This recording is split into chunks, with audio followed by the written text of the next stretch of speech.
สวัสดีจ้าพี่น้องบางฝ่ายทุกคนนะคะเด้อวันนี้อยู่กับช่องโปเป้ผู้เฒ่าคาเราะคือเก่าคือเดิมจ้าเพิ่มเติมเราจะพามาชมบรรยากาศบุญกฐินวัดศรีบุญเรืองนะจ๊ะ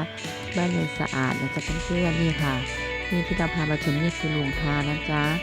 ตอนเช้านะจ๊ะก่อนที่จะใส่บาตรนะจ๊ะพี่น้องชาวบ้านเขาก็จะทำกับข้าวทำอาหารน้ำอะไรก็ว่าไปนะจ๊ะเพื่อนทำโรงทานนะจ๊ะเพื่อนๆมีกฐินวัดศรีบุญเรืองนะจ๊ะเพื่อนๆ บ้านเนินสะอาดกับเพื่อนๆเนี่ยค่ะนี่คือหมูกะทินะครับเพื่อนๆนี่คือข้าวกับข้าวต้มนะครับเพื่อนๆเราจะไปทำไว้ใส่บาตรนะครับเพื่อนๆนี่นะคะข้าวต้มเราก็ทานเองนะครับเพื่อนๆดูประชาชนนะจ๊ะเข้าแถวเพื่อจะใส่บาตรนะจ๊ะ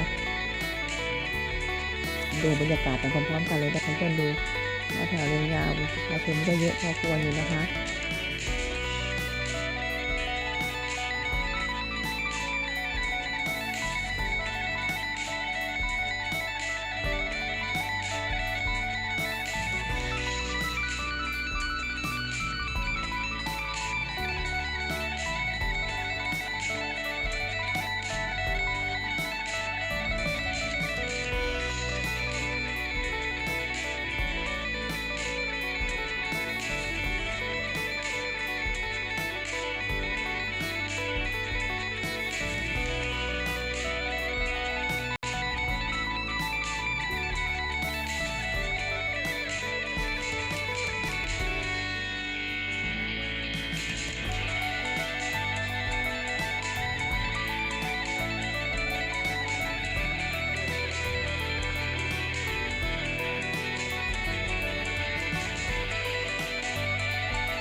นี่คือโรงทานลูกหลานนะจ๊ะเพื่อนพี่บิว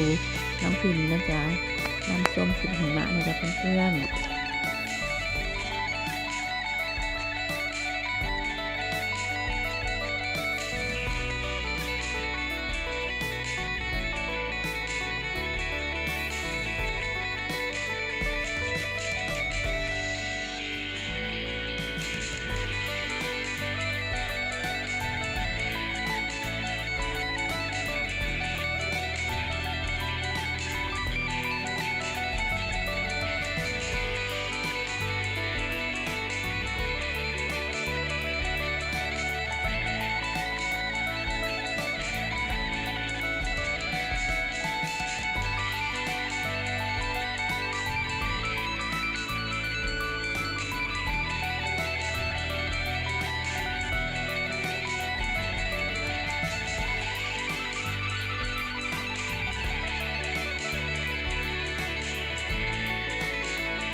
นี่ก็คือโรงทานข้าวมันไก่จ้ะเพื่อน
นี่เป็นฝ่ายเจ๊แต๋วนะจ๊ะ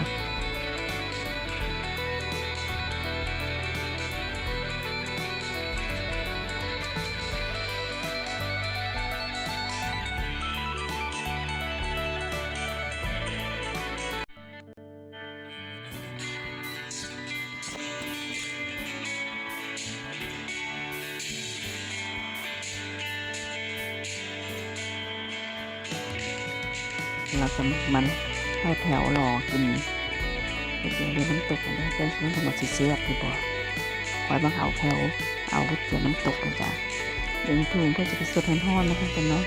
ตอกท้องตอนเช้าๆนะจ๊ะ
นี่คือขนมบ้าบินนะคะเพื่อนๆขนมบ้าบินทอดครกนะจ๊ะ